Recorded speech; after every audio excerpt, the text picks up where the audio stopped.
আমি দেখেছি বিষণ্ণতার প্রতি আমার ভিতর থেকে কান্না আসছে। এই জন্য অনেক বৃদ্ধ মায়েরা আমার হাতে করে বাবারে আমাদেরকে দিন করে দিও না। আমিও যেন সিলেট পাশের মায়া ও মমতা নিয়ে চির বিদায় নিতে পারি।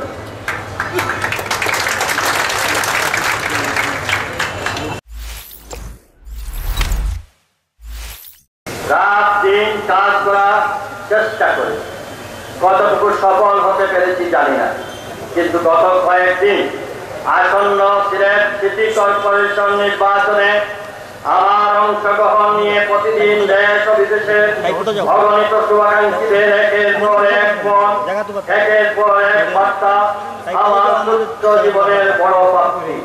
এই কয়েকদিনে আমি যেদিকে গিয়েছি সেদিকে সব বয়সী মানুষ আমার সামনে এসে তাদের মনের আকুতি তুলে ধরেছে। এখানে উল্লেখ করতে চাই, আজকে আমার ভিতর থেকে কান্না আসছে। এই জন্য আমি অনেক মা বোনরা যারা আজকের সবাই উপস্থিত হতে পারেননি, তারা আমার বাসায় গিয়েছিলেন। অনেক বৃদ্ধ মায়েরা আমার হাতে করে বাবারে আমাদেরকে দিন করে দিও না। আমাদের অনেক মা বোনরা বলেছেন, আমার অনেক কলেজের বোনরা বলেছেন, অনেক বয়োজ্যেষ্ঠ মুরব্বীরা বলেছেন। এখানে আমি বাজার থেকে আসার পথে অনেক আমার কীর্তিতুল্য অনেক মুরব্বীরা আমাকে বলেছেন যে আমাদেরকে কোথায় আমাদেরকে নিরুৎসাহিত করেন। আমি আল্লাহর কাছে বলেছিলাম, আল্লাহ তুমি আমাকে সঠিক পথ দেখাও, সঠিক সিদ্ধান্ত দিতে আমাকে সহযোগিতা করো। তাই হয়তো অনেককেই আমি সব বয়সী মানুষের সামনে এসে তাদের মনে আকুতি করে, হয়তো অনেককেই আমি ভালো করে চিনি না, জানি না। এরকম পরিচিত মানুষও আমাকে এসে আপন জনের মতো এসে জড়িয়ে ধরেছেন। আগামী নির্বাচনে আমার অংশগ্রহণ নিয়ে তাদের জোরালো আবদার করেছেন, যা আমার মনে অন্যরকম এক অনুভূতির জন্ম দিয়েছে।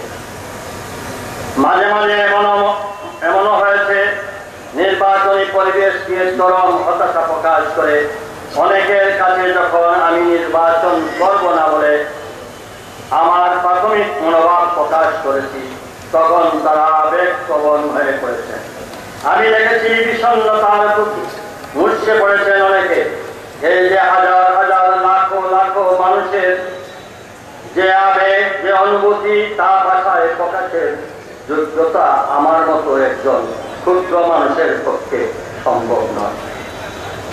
হিন্দু, মুসলিম, বৌদ্ধ, খ্রিস্টান, মণিপুরী সম্প্রদায় সহ ধর্ম বর্ণ নির্বিশেষে আনন্দতার এই নিঃস্বার্থ ভালোবাসাই আমার জীবনের শ্রেষ্ঠ সম্পদ।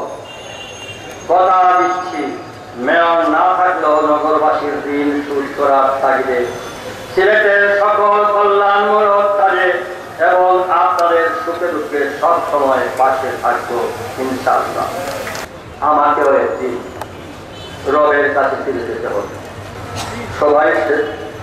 সবাই শুধু দোয়া করবেন আমিও যেন সিলেট পাশের মায়া ও মমতা নিয়ে চির বিদায় নিতে পারি।